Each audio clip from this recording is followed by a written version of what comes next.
Hey you guys, it's Britt. Tonight we're here with all of the Gypsy Rose updates. We're going to go over everything from Gypsy speaking herself to Ryan speaking himself to fridge talk to nightmares that she's having. We're just going to go over everything. So if you're interested, please keep watching.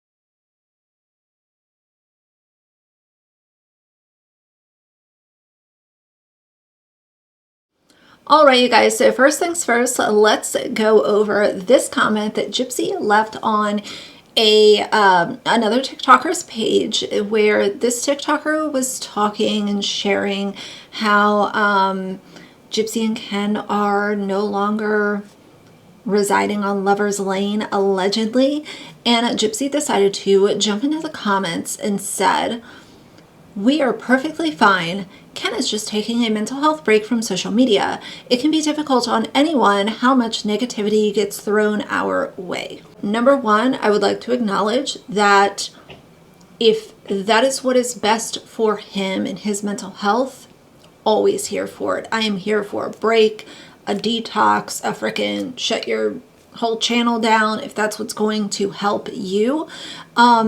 Nothing social media related is worth your mental peace, having a clear frame of mind, all the good things. So that's amazing if that's what's really going on. Secondly, I would like to say that she really, any opportunity she gets, she always wants to remind people that she is the victim, whether it's, before her prison sentence or current day. Everybody feel bad for Gypsy. It can be difficult on anyone how much negativity gets thrown our way. So number one, I understand that there is a lot of actual negativity, but what I see personally is 99% of the time, it's just people that don't like Gypsy and think that she is messy, cruel, being treated like a celebrity when she shouldn't be given a celebrity-like status. It's just people not liking what she has done since her release. I know that there is a lot of hate that exists on social media. And in fact, I have defended Gypsy, even though I shouldn't have. In all fairness, I have said, let's not be ableist towards Gypsy. Focus on what she's doing. I know that she is really toxic herself, and my stance has always been, if you are making bullying like content about her and her eye or, the way she looks or whatever, you're impacting other people that might be having their own issues health-wise. And I'm not on board with that personally. The last thing that I would like to touch on when it comes to this comment is that I don't believe Gypsy. Gypsy is somebody who has told people publicly that there were no issues with her and Ryan, and then she announced her divorce. Everything is okay. Y'all are overreacting. But then she announces the separation and then jumps over to Ken. So I don't believe a word she says, and this comment is worthless to me personally, but I did want to share it as far as the conversation around her, because I've always said, there are 2 or 3 sides to every story, and if somebody wants to speak publicly, then I'm going to go ahead and react to it. Doesn't mean that I'm going to buy it or believe it, and that's where I am with Gypsy. Now let's move over to a lot of the random videos that I have saved over the last few days. This one says Ryan finally speaks out, so let's hear what Mr. Anderson has to say. I want to know what really led to you and Gypsy's separation. Personally, I think outside influences got involved. I'd go to work and then her mind would run rampant. And it's just one of those things where, when I say I'm blindsided, really I'm blindsided about how fast things occur. It's like a snowball that I haven't been able to stop it. There's a lot to process. It's weird watching yourself on TV. I'm not used to that. It's just new. How do you feel about Gypsy reuniting with her ex, Ken Urker? How do you think I feel on that? How would you feel? I'm just saying. Yeah. It's hard to watch. It's hard to watch it unfold in the public eye like that. There were certain things that happened that really got me. It really affected me. The matching tattoos really got me. That was one that really hurt. Why did that matching tattoo really hurt so bad? Because it's permanent. It's one of those things that you always look down and see. It's one of those things that you just can't erase. We're still married. It's one of those where we're still married, but we're going through this divorce, and it was just hard to see. That was the really wild thing with the tattoo thing. I looked at it as a really adolescent, immature decision to make, like the whole matching tattoos thing when you're in this new relationship. To me, it was just very immature and tacky even. But Ryan's feelings are valid, and we will see in a video that I will share in a few minutes how heavily Christy was involved in advocating and communicating with Ken to reunite Ken and Gypsy. Christy Blanchard, to me, is one of the shadiest, most slimy individuals in Gypsy Rose's circle. I think that Christy is more manipulative than Ken or Ryan or any of Gypsy's partners. Christy is somebody who, in my opinion, she uses Gypsy as her cash cow. And she has also gone above and beyond to absolutely wreck homes. So remember the whole fridge conversation, how Ryan was allegedly a food hoarder, and then he did his own fridge tour and showed that it was very normal, stuff that you would expect to see in a fridge. Well, this clip is now circulating and people are saying, oh, well, Ryan definitely cleaned out his fridge before he made that little clapback video. So let's watch this and kind of see what was really going on. Can I acknowledge that this looks more cluttered than what Ryan was showing current day? Yes. Do I think that this is food hoarding status? No. Hey guys, it's me, Ryan, rocking Alex Bregman jersey today. Go Astros. LSU boy. But anyway, I've got a lot of comments. Show us your fridge for obvious reasons. But anyway, I don't even know what a food hoarder is, guys. That's ridiculous. I mean, I don't have food hiding under beds or anything like that. I do have a gastric sleeve, so that means the doctor removed 30% of my stomach. So when I go out to eat, I can't eat a lot, so I do get to-go plates. So that might have drove Gypsy crazy. But just is what it is, guys. I don't like wasting things, and I just can't eat a lot. But anyway, here we go. Now I need to warn you, this fridge is bad, okay? Just be prepared. Oh my God, the humanity. There's stuff everywhere. Oh God, what am I gonna do? Look, Pixie in the refrigerator, licking barbecue sauce. That's crazy. Pixie, get out of there. Anyway, guys, look, you notice there's some Tupperwares. Nothing in there is over a week old. There is a sandwich right there. There's birthday cake for my stepbrother's birthday yesterday. And then there's a salad in the background. Nothing crazy, guys. There's my Dr. Pepper. In the drawers, there's drinks, things like that. Freezer, look, I got some frozen stuff, some ice cream. Look, breakfast, I got biscuits, breakfast Hot Pockets. Guys, nothing crazy. I mean, come on, what's a food hoarder? I don't even know what that is. Anyway, I just wanted to say, guys, there you go. There's a view of my fridge. I hope it wasn't too crazy and stuff everywhere. I'm sorry for the mess. Anyway, guys, happy Memorial Day. Bye. While we're still talking about Ryan Anderson's house that he was sharing with Gypsy for a short period of time, let's also go over to this clip where it says Ryan worked 8 hours. So he don't have time to see what Gypsy wanted to show him. Eye roll emoji. So let's watch that. And then the thing, she throws out some old condiments. He really does act as if she threw away like something that had been in the family for generations and was this like prized possession. So I do kind of understand like that side of it. I don't think that these two, I don't think that they were ever really meant to mesh in a one-on-one relationship outside of prison. And that's very obvious. These two people, they both have their own issues, and that's very apparent. The interesting thing is that Gypsy, instead of working on herself and spending time with herself like she said she was going to, got out of her marriage and immediately ran to somebody else because Ken was, there waiting, and had been in contact with Christy. What I've seen from Ryan is somebody who is actually spending time with himself and hopefully learning more about himself. And he mentioned that he might write a book, which I found really interesting. I would absolutely read a book if he decided to publish one with his side. And I think that, he's somebody who knows how to stick to the facts, share his side of the story without being really hateful or cruel. And I also think that's why a lot of people have decided to listen to Ryan.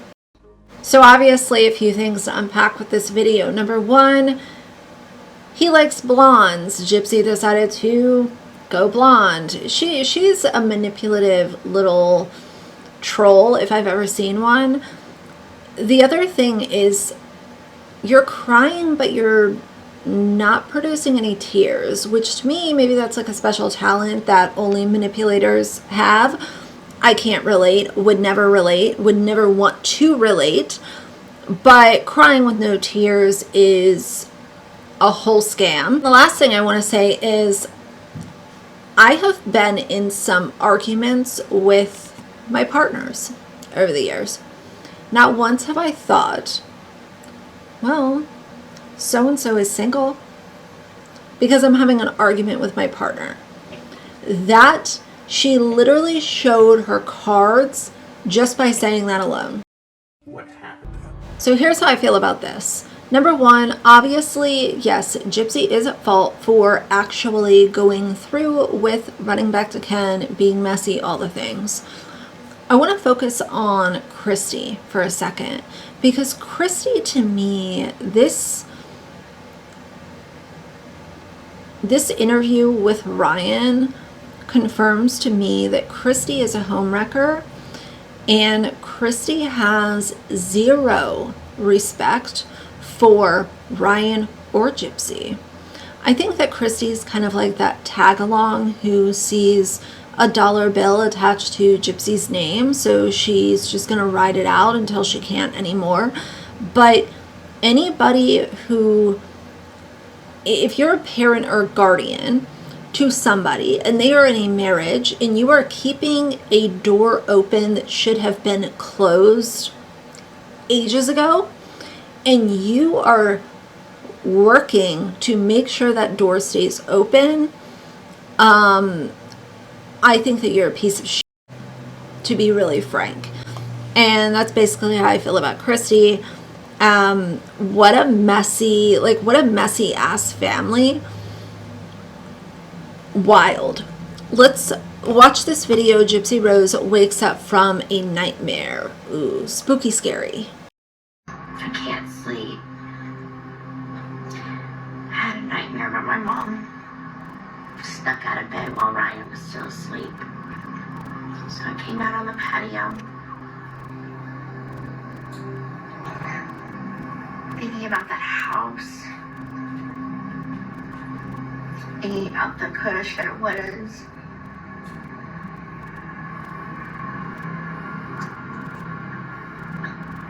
It's not easy to live with, guys.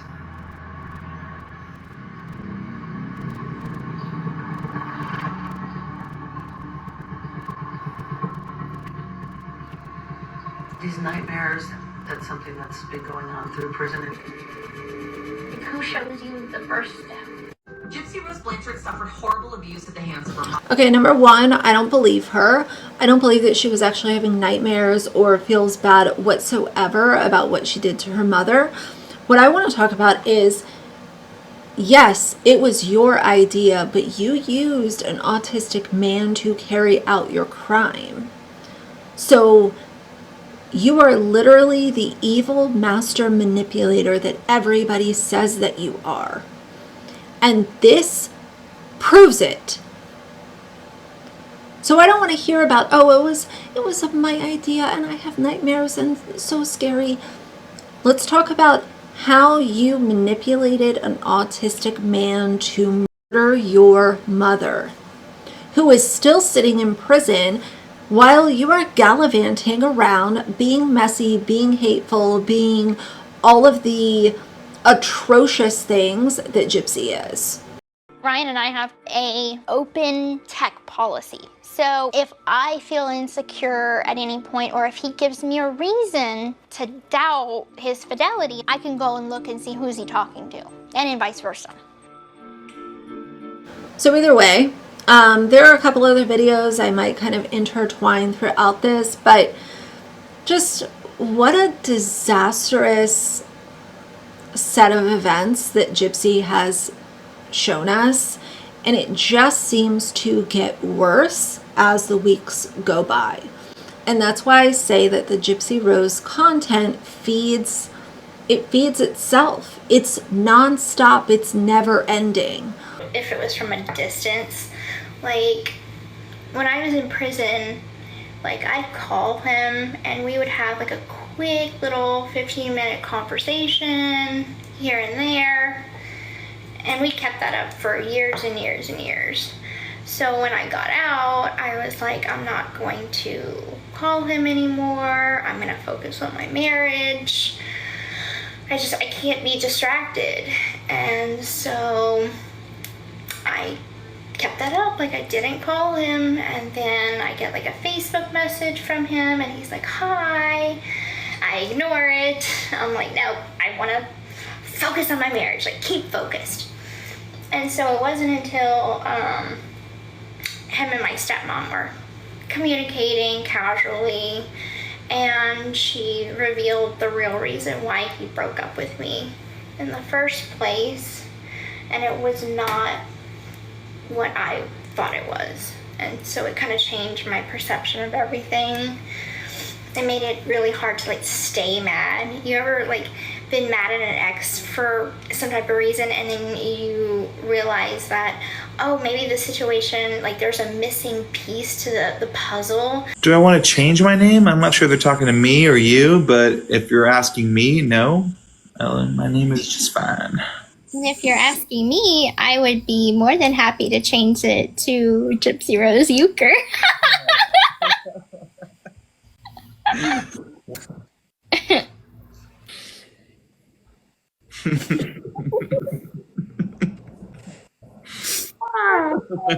We're crazy. Yeah, I know. I gotta get divorced first.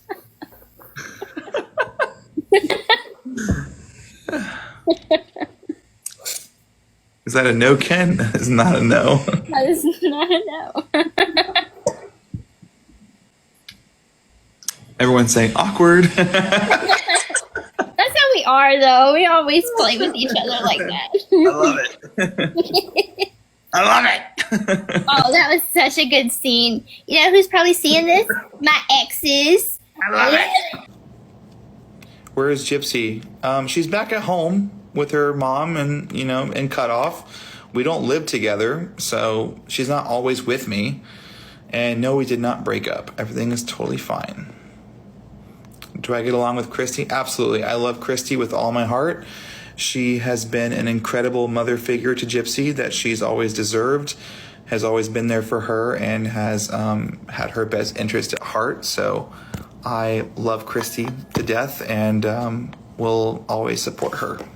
Other people might, allow time to do whatever, but I'm always going to cover her as long as she continues to be messy and atrocious online. So either way, I think that's enough for today. So if you like the video, please leave a like and a comment. And if you'd like to see more from me in the future, please subscribe. I'll see you guys soon. Bye.